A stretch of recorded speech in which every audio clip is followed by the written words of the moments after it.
So, hello there, and welcome back to another Night in the Movies podcast. And in these podcasts, I talk all things movies and TV, and whatever I want, whenever I want. And in today's podcast, I'm reviewing Spider-Man Across the Spider-Verse.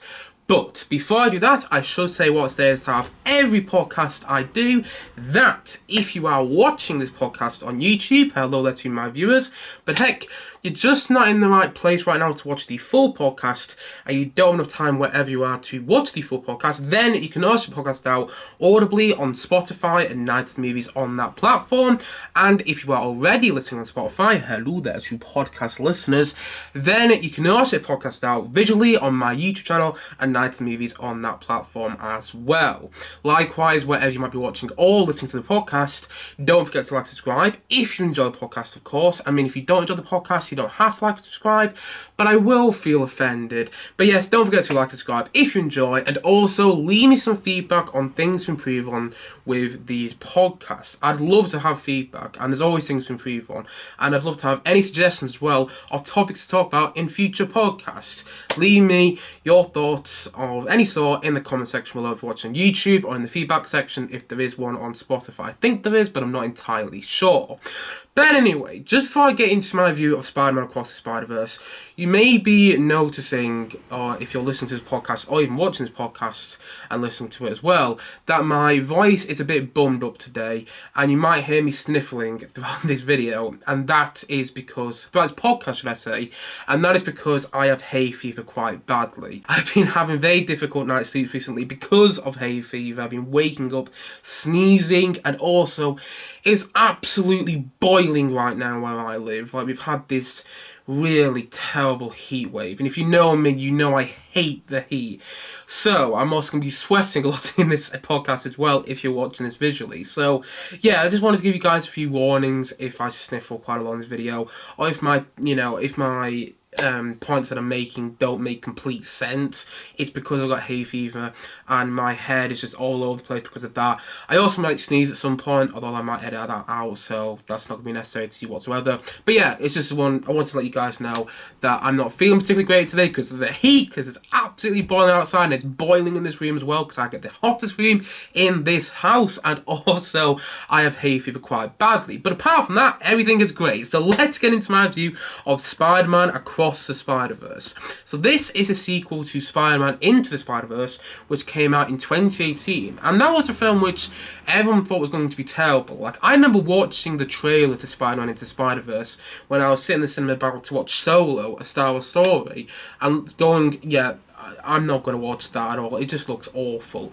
Ended up being one of the best films of 2018, and it's one of my biggest regrets that I didn't get to see that in the cinema, because visually it was a stunning movie. I mean, the movie was great anyway, but, you know, had a great plot. It was very engaging, very fun to watch, very entertaining, but also it was just a absolutely astonishingly animated film, and I'm really annoyed with myself that I didn't see it in the cinema, because I had the opportunity to, but I thought, nah, it's not going to be my cup of tea.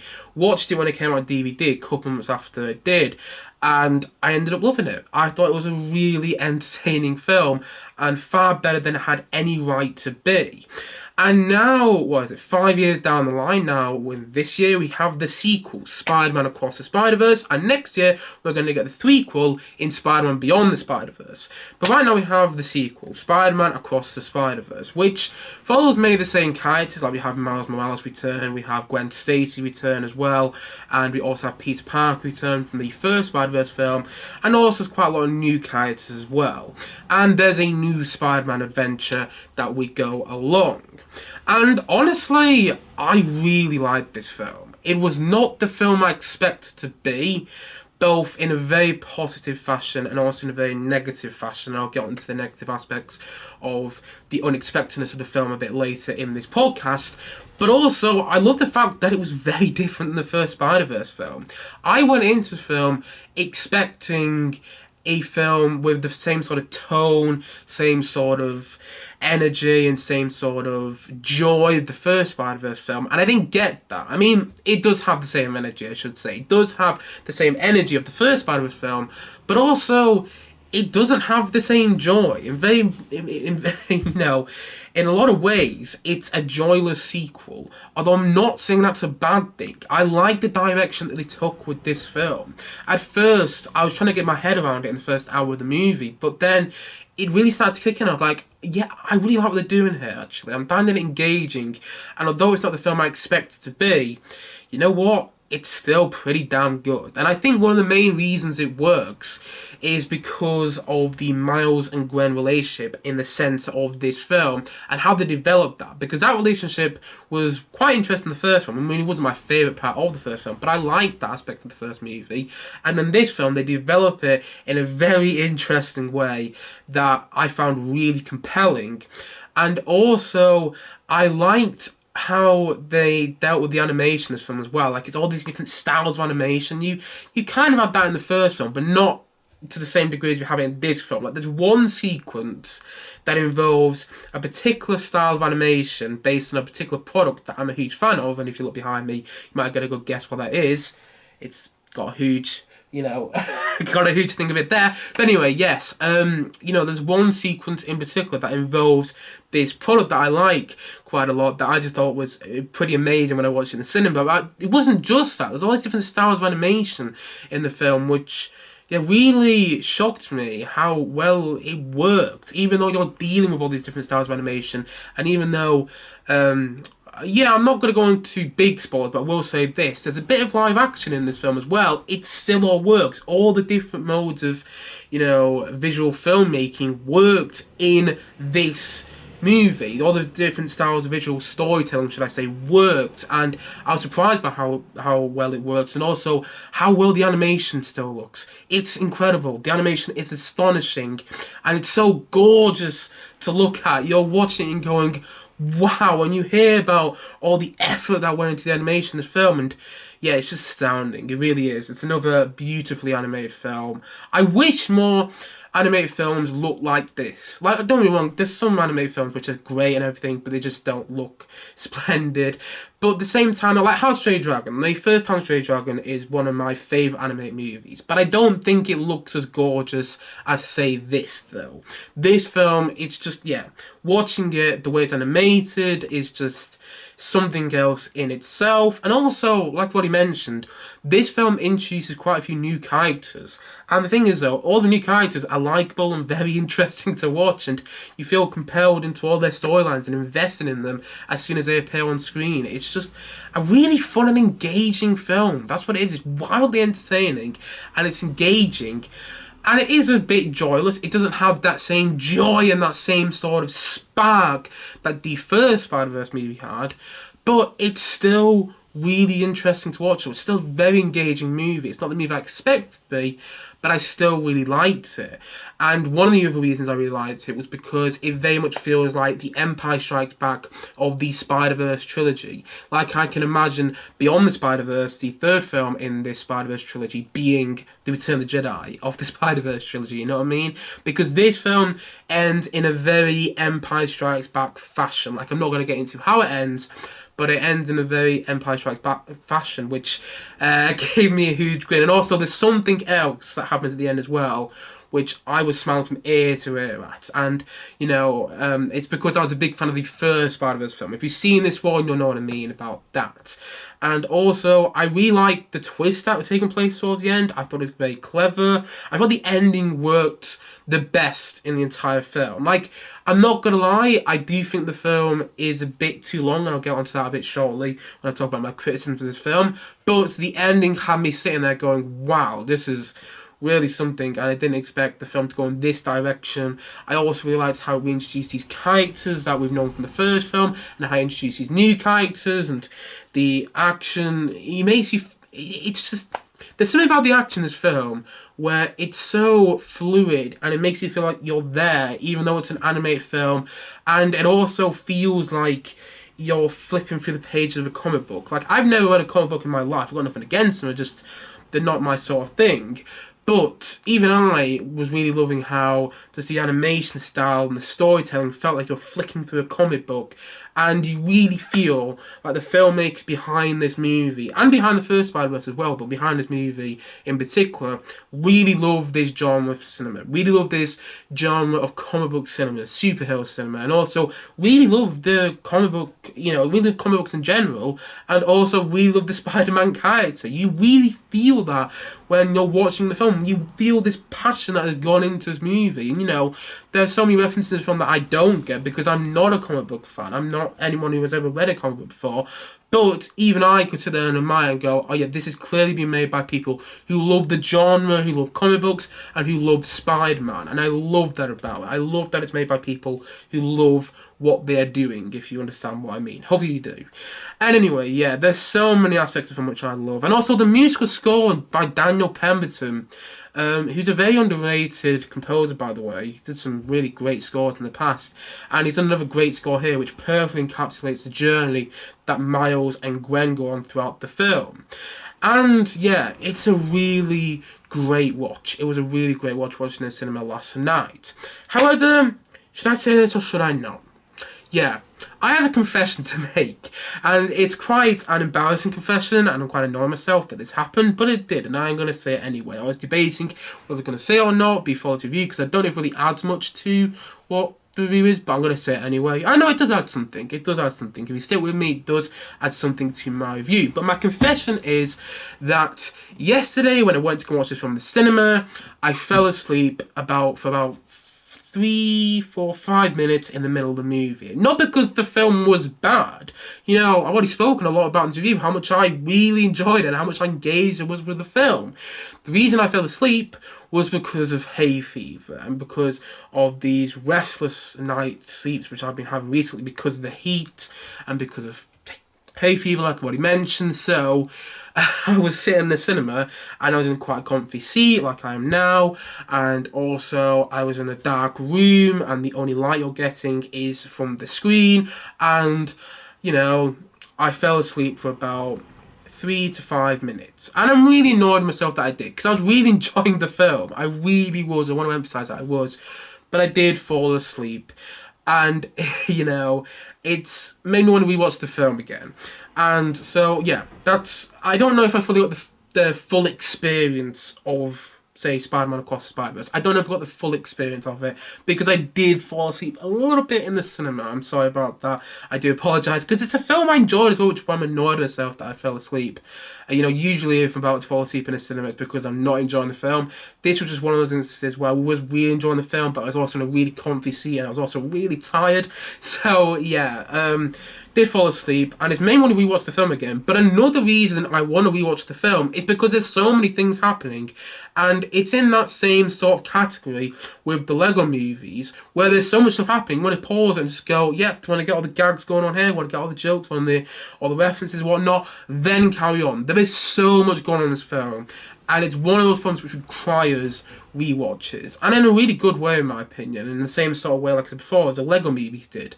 I particularly remember with the Lego Batman movie, which is an amazing film, by the way. If you haven't watched Lego Batman movie, it's so clever, so funny, so witty, and just so good, and didn't get the love it deserved, in my opinion, when it came out.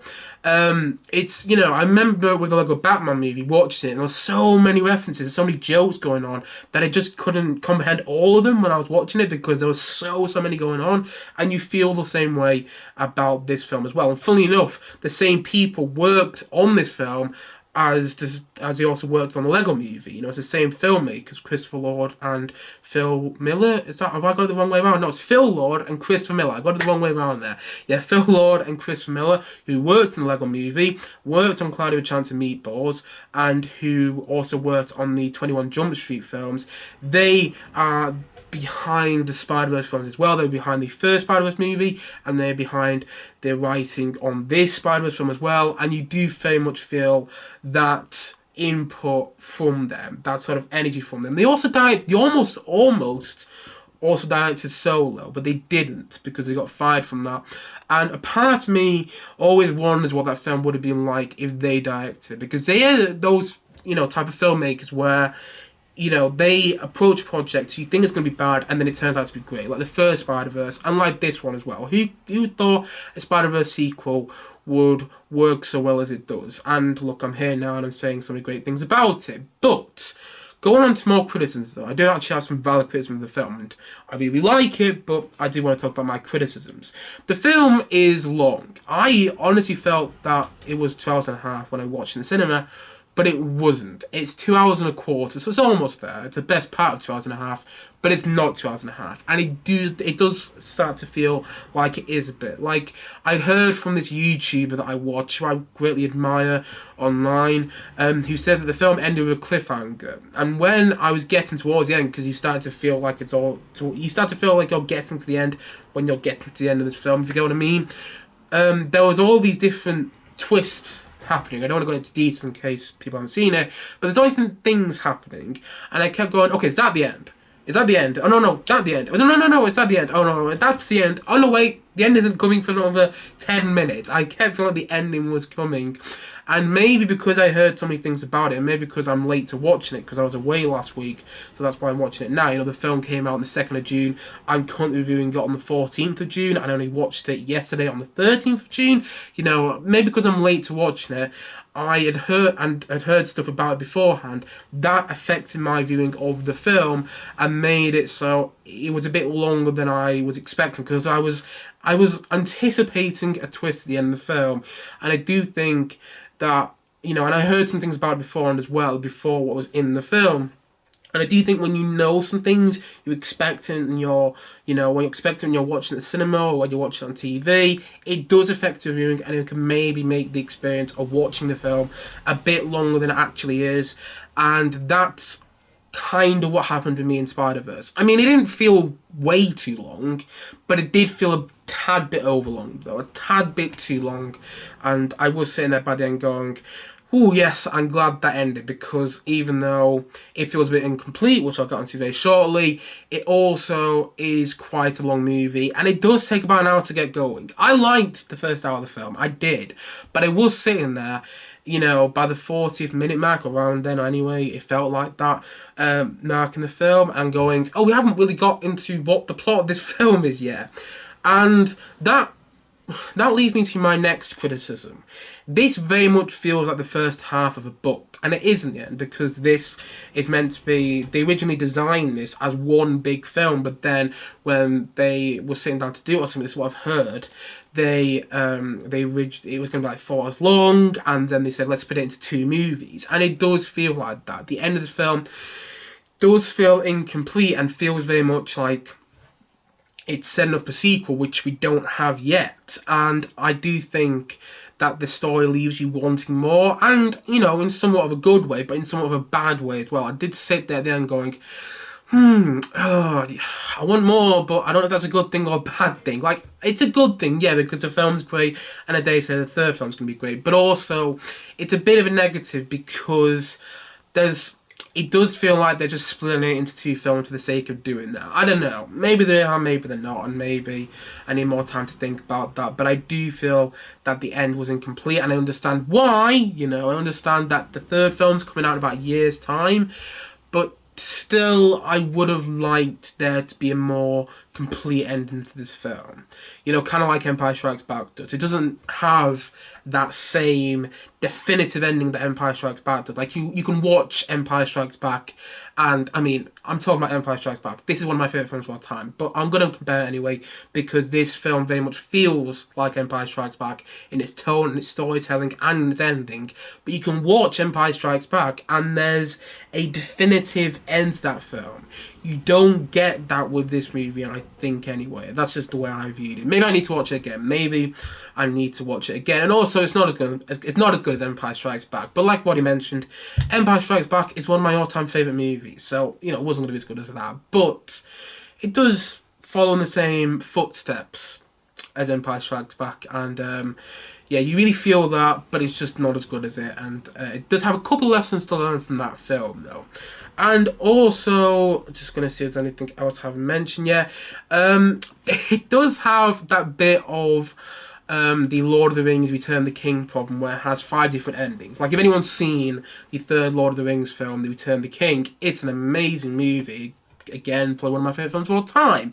But that film has about 20 different endings, and this film doesn't have 20 different endings, but it has 5 different endings. And like what he mentioned, I was sitting there going, is this the end? Is this the end? Is this the end?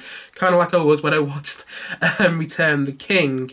And also, it's a very comic book movie, and sometimes that was a bit overwhelming to watch from someone like me who's not terribly into comic book movies and comic books in general. But saying all that, even more the problems I had, I still had a great time watching this film. And even so I put in the title of this podcast that it was a joyless movie, I still enjoyed it because of the direction it went. You know, I'm not saying the Joyless was a bad thing. In fact, I liked the fact that it was different. At first, I was going, yeah, I kind of miss the joy of the first Spider-Verse film.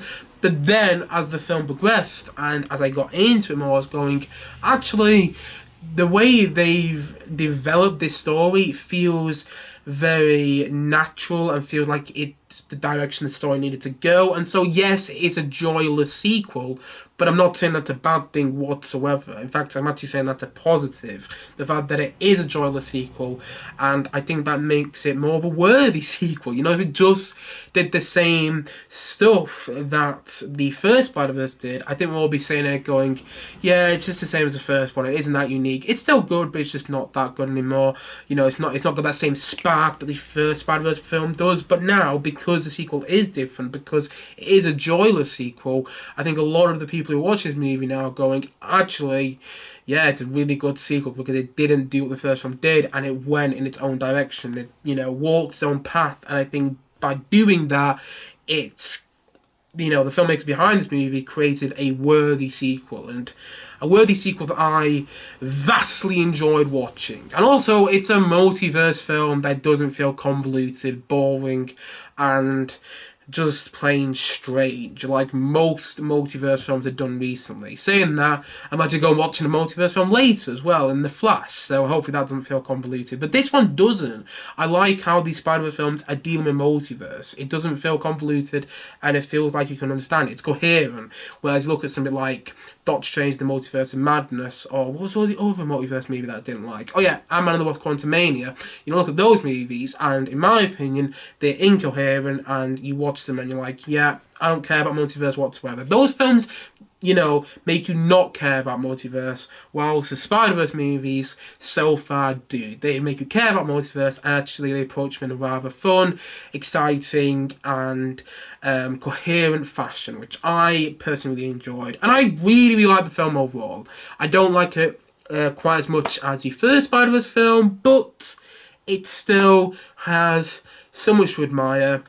I'm looking forward to watching it again, and it's a great sequel. It still works. It's not the film I expected it to be. It's very unexpected, and I do think at times, you know, I was missing the joy of the first Spider-Verse film a little bit, but overall, once the entire story started to kick in, once the whole experience of Spider-Man Across the Spider-Verse started to kick in, I ended up liking the film a lot more, and I was very engaged in it. And I do apologise once again that I fell asleep during the screening. It's not because the film was bad, it's just because of my sleeping pattern recently, and also because of my hay fever. But, you know, even with the fact that I fell asleep, even the fact that I do think it's a bit too long, even the fact that it has about 5 different endings, and even with the fact that, what was the other criticism I have, even with the fact that sometimes the animation can become a bit too overwhelming, it's still a really entertaining film, and it's still a very engaging watch. And yeah, it's a joyless sequel, but that's what I like about it. It's a much darker film, and you know what? It's also a very worthy film as well. It's a very worthy sequel to Spider-Man Into the Spider-Verse. And so, all in all, I'm going to say that Spider-Man Across the Spider-Verse, I'm going to say that it's a... You know what? I'm feeling generous today because I'm going to watch The Flash later. I'm in a good mood because I'm really looking forward to that film. I'm going to say that Spider-Man Across the Spider-Verse is an 8 out of 10. Oh yes, I haven't given a superhero movie an 8 out of 10 in a while. Like, I enjoyed Shazam 2. That was the last superhero movie I ended up really enjoying. But I didn't give it that huge, really high rating or anything. I enjoyed that film, but I didn't, love it. But this Spider-Verse movie, I wouldn't say I loved it, actually, but it's still really good. And I got a feeling on, rewatches, I would love it. And, yeah, I definitely recommend it as well if you haven't watched it. Yeah, if you're like me and you were away last week and you haven't watched it, I definitely recommend it. Some great twists, great storytelling, and an all-round great movie. A great film in my opinion. And so, like what I said, I'm going to say that Spider-Man Across the Spider-Verse is an 8 out of 10 from me.